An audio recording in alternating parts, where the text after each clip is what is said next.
బంధువుల గోడపై పిఎస్కి వెళ్లారు. తనతో మడకశిర సిఐ రాగిరి అలాగే రామయ్య అసభ్యకరంగా మాట్లాడారని, ఆయనపై చర్యలు తీసుకోవాలని శ్రీ సత్యసాయి జిల్లా ఎస్పీకి ఓ మహిళ ఫిర్యాదు చేశారు. రాత్రి సమయంలో తనను ఒంటరిగా ఛాంబర్లోకి పిలిచి అవమానకరంగా మాట్లాడారని గాయత్రి అనే మహిళ తెలిపారు. ఒంటరిగా ఎలా ఉంటున్నావని, నేను సపోర్ట్ చేస్తానంటూ అసభ్యకరంగా మాట్లాడారని మహిళ చెప్పారు. తనకు తెలిసిన వ్యక్తికి ఫోన్ చేసి పిలవగా వారు స్టేషన్కు వచ్చి సీఐని నిలదీశారన్నారు. నాతోనే మాట్లాడుతున్నాడు. నా పర్సనల్ విషయాలన్నీ, మీ ఆయన ఎక్కడున్నాడు, ఏం పని చేస్తాడు అని చెప్పినాడు. నేను ఒంటరి మహిళా సార్ అని చెప్పినాను. ఎందుకు వదిలేసి ఇట్లా విడిపోయినారు అని అడిగినాడు. ఇట్లా ఏదో ప్రాబ్లం సార్ అని చెప్పినాను. చెప్పిన తర్వాత నెక్స్ట్ ఏమైనా పెళ్లి చేసుకునే ఐడియా ఏమన్నా ఉందా అని అడిగినాడు నాతో. అలా అడుగుతూ మళ్ళీ నేను బయటకు వచ్చేసినాను వాష్రూమ్ కని భయం వేసి. మళ్ళీ పిలిచినాడు. వాళ్ళు గొడవ పడి ఉండే వాళ్ళని వదిలేసి మధ్యలో నన్ను పోయిండేదాన్ని 5 నిమిషాలకు ఒకసారి పిలుస్తా అన్నాడు.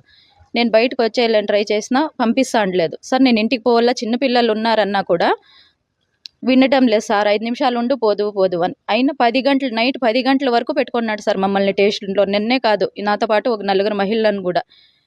అప్పుడు నాకు భయం వేసి తెలిసిన అతను ఉంటే అతనికి నేను బయటకు వచ్చి కాల్ చేసి ఇట్లా చెప్పినాను. అప్పుడు అతను వచ్చి గొడవ చేస్తున్నాడు. ఎలా పెట్టుకుంటారు, ఈ టైం వరకు 6 దాటితే మహిళల్ని స్టేషన్లో పెట్టుకోకూడదు, అది లేడీ కానిస్టేబుల్ లేకుండింది, ఎవరు లేకుండింది, ఎలా పెట్టుకున్నారని అతను గొడవ చేస్తే సార్ వచ్చి బయటికి అతను చేయి పట్టుకొని రిక్వెస్ట్ కోరినారు. తప్పు అయిపోయింది, ఇలా చేసేకి ఇది లేదు అని.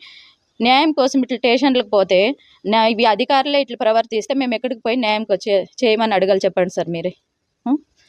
నాకు జరిగినట్ల మహిళలకి ఇట్లా ప్రవర్తించకూడదు. సారు ఛానల్ వాడి అసభ్యకరమైన మాటలన్నీ అవి చెప్పుకోకూడదు. కావాలంటే విచారణ చేయండి. అలాంటి మాటలు మాట్లాడతాడు మహిళలతో. అలాంటి మాటలు మాట్లాడకూడదు. స్టేషన్లో అలాంటి అధికారులు ఉండకూడదు sir. CI sir Ramaiah sir.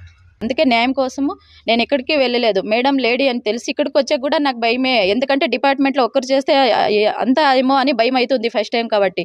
అయినా లేడీ అన్నందుకు మేడం దగ్గర న్యాయం జరుగుతుందని వచ్చినాను. నాకు న్యాయం కావాలి సార్. నాలాగా వేరే అమ్మాయిలతో ఆ సార్ అలా ప్రవర్తించకూడదు. మేడం కఠిన చర్యను తీసుకోవాలి.